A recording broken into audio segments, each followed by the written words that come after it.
Kalau aku tengok dari jauh itu nampaklah macam kambing digantung di situ. Apa kambing utuhnya lagi nih? Ready? Ya. Ready, chef.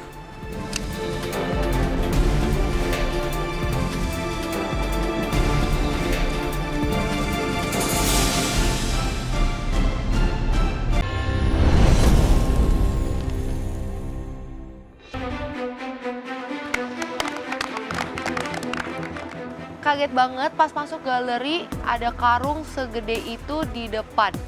Kira-kira isinya apa ya? Masuk galeri lagi di challenge kedua, nggak tahu kenapa aku deg-degan banget. Mungkin karena di challenge 2 ini yang biasanya rame cuma ada 9 orang. Jadi lebih deg-degan. Aku masuk ke galeri, aku melihat ada karung di depan yang digantung. Tadi kan udah dikasih cumi yang besar banget. Sekarang apalagi nih karung yang digantung-gantung dan karungnya juga gede lagi.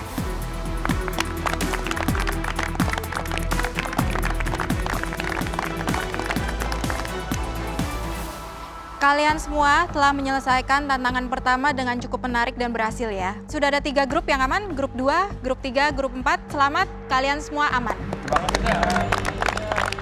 Yuhu, kita sudah di atas dan nonton challenge kedua. Teman-teman siapin ya. Tapi kok di depan udah ada karung. Intip-intip dikit lah kira-kira apa sih isinya. Kalian yang tersisa di bawah, gimana? Sudah siap untuk mengikuti challenge selanjutnya? Yes, chef. Ingat, di dapur Master Chef, semua detik itu penting. Fokus kalian harus selalu terjaga. Siap, chef. Kita akan fokus terus. Dalam setiap challenge yang kami berikan, kalian tidak hanya cukup untuk bisa mengolah satu masakan, tapi kalian dituntut untuk bisa berpikir cepat, berstrategi dengan baik, agar bisa terus bertahan di galeri ini. Dan kalian harus bisa mengolah satu masakan dari bahan yang biasa aja menjadi satu masakan yang istimewa.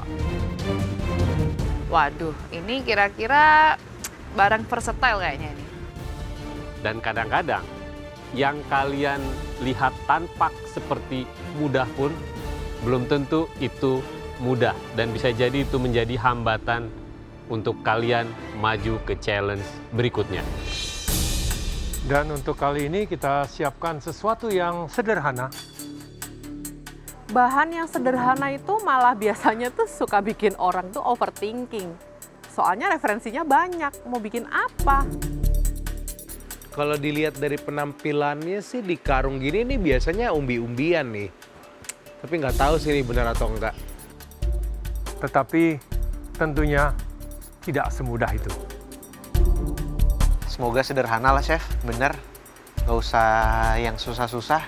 Biarpun Chef Yuna bilang nggak semudah itu, semoga mudah lah, Chef. Pengolahannya perlu well thought ya. Kalian perlu pikirkan baik-baik. Kalian sudah siap untuk melihat? Yes, chef.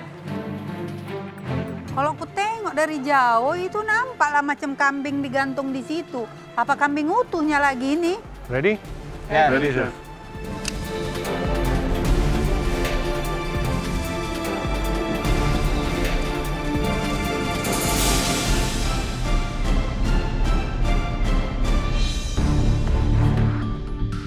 Chef Juna ngerobek karungnya dan ternyata isinya berbagai macam ubi.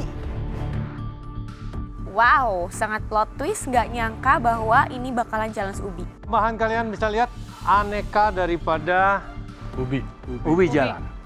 Ya. Yes, chef. Waduh, nih ubi bakal kita apain ya di challenge kali ini ya? Oke, ini ada beberapa macam, masing-masing mempunyai karakter tersendiri ya. Satu, kita ada ubi Jepang, boleh dibilang Satsumaimo. Dia mempunyai rasa manis yang baik, akan lebih baik jika diolah dengan slow cooking and the long period, supaya rasa manisnya itu keluar dengan baik. Kalau tidak, ya rasa manisnya bisa redup, dan itu membuat tidak serasi dengan bumbu yang kalian gunakan. Teksturnya mudah kering, kulitnya ungu tua, dan dalamnya itu kuning. Ya, jadi it's very natural sweet for that. Jenis yang kedua adalah ubi merah. Karakternya luarnya berwarna merah bata, tapi dalamnya warnanya orange terang.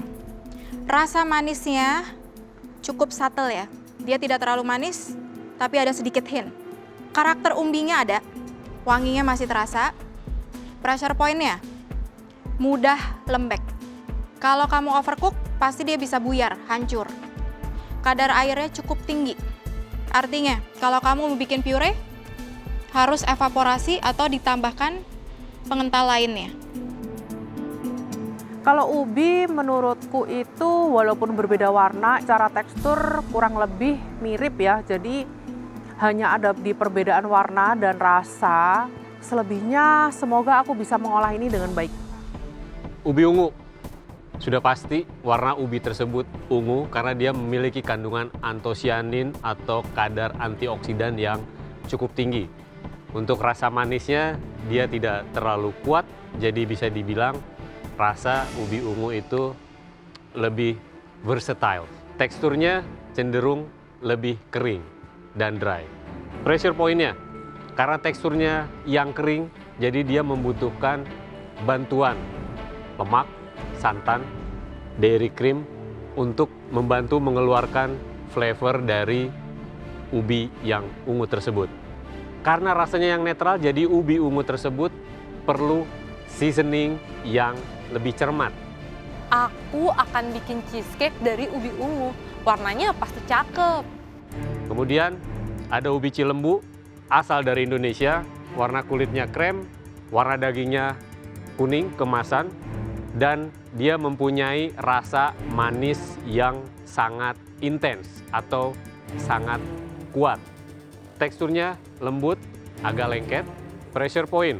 1, karena dia memiliki kandungan gula yang cukup tinggi, jadi hati-hati ketika kena api atau kena pemanasan yang berlebih, dia akan cepat terkaramelisasi, sehingga akan ada efek pahit.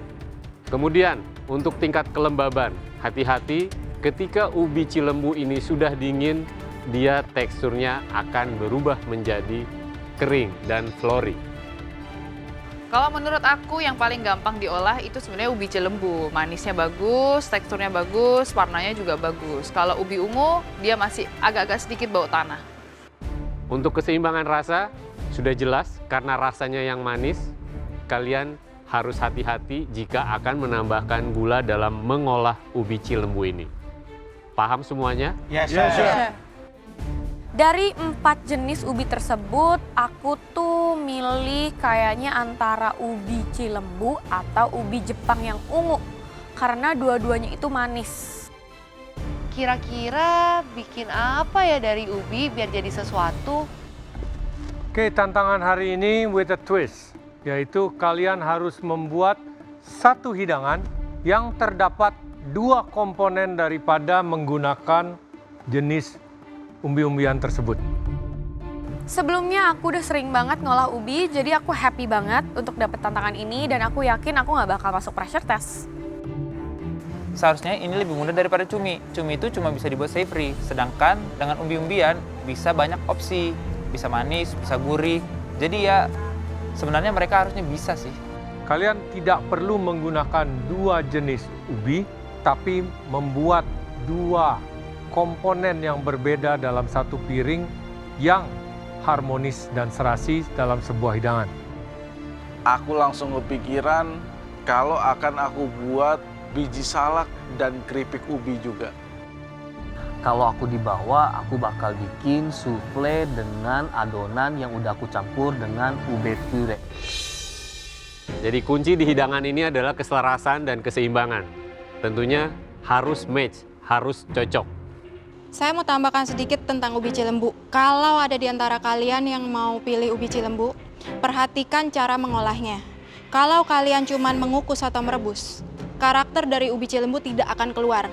Dalam arti, yang biasa kamu tahu dengan ubi cilembu sangat manis, itu hanya muncul pada suhu yang tinggi saat terkaramelisasi. Jadi pastikan. Cuman kan ini temanya aku mau bikin biji salak. Kalau dibakar kan nggak bisa. Ya udahlah, aku tetap rebus aja. Kalau kalian tidak mengolahnya dengan tepat, seperti ubi merah saja. Oke?